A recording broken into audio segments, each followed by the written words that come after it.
Nagkaroon nga ng iba't ibang reaksyon ang nasabing photo muli nila Atong Ang at Sunshine Cruz. Tila talagang spotlight at nasa limelight ang nasabing magkasintahan. First time daw kasi nilang nakita na iba ang smile ni Atong na tila proud boyfriend ni Sunshine Cruz. First time nilang nakita na ibinabalandra talaga ni Atong ang mahal niya na si Sunshine. Hindi lang yan, si Atong ang mismo ang umamin ng kanilang relasyon matapos nga na ma-video ang kiss ng dalawa at marami nga ang kinilig dito. Ayon sa kanila, sobrang bumata daw si Atong Ang at mukhang talagang very supportive GF and BF sila sa isa't isa.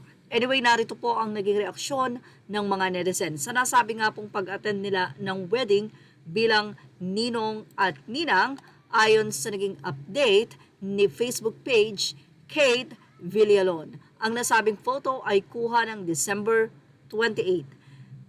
Say nila si AA, hindi mo dati makita na nakalabas ng ngipin at nakangiti. Mukhang laging stress sa mga video na kasama yung babaeng may kinakasama. Si Sunshine lalong gumanda, halata na in love sila sa isa't isa. Bagay na bagay sila, huwag pansinin ang bashers, mas marami ang masaya para sa inyo. Iba ang glow ni AA ngayon at ngiti. Namis-tamis, so genuine, walang halong pretentious. Bumabata din siya and they are perfect match, same has fair skin at matangkad din pala si AA. You both deserve all the happiness. I'm so kilig seeing this photo, they're comfortable sa isa't isa.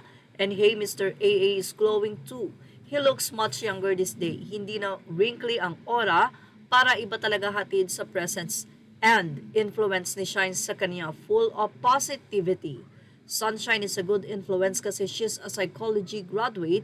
She is knowledgeable how to manage the mental health issues. Kaya ayon, maganda ang kanilang samahan. Shine is quiet, polite, come from a good family background, hardworking mom, not materialistic, mabait, or not show off the Bulgari jewelries, Hermes, etc. Not scandalosa or troublemaker like someone I know. I think their connection to each other is deepening ayos diba.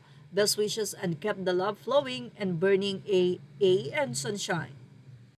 Say naman ng ilang netizen, bagay na bagay sila, maganda si Shine at mabait at mabuting ina si Shine. Ang ganda ng smile ni Sir AA. Nakakabata ang in-love look, Sir AA looking young and groovy, cheers. Rubber shoes makes Boss AA look 10 years younger than his age. Bagay talaga sila, makita mo sa eye nila, lalo na si AA, now ko lang nakitang nakasmile at mukhang bumata siya tingnan. Yung basher singgit lang, wala naman sa kalingkingan ni AA, yung iba tumatawa. For me, anuhin ko man niyang bata, kung edad at mukha lang mamumroblema din ng ipapakain niya sa pamilya niya.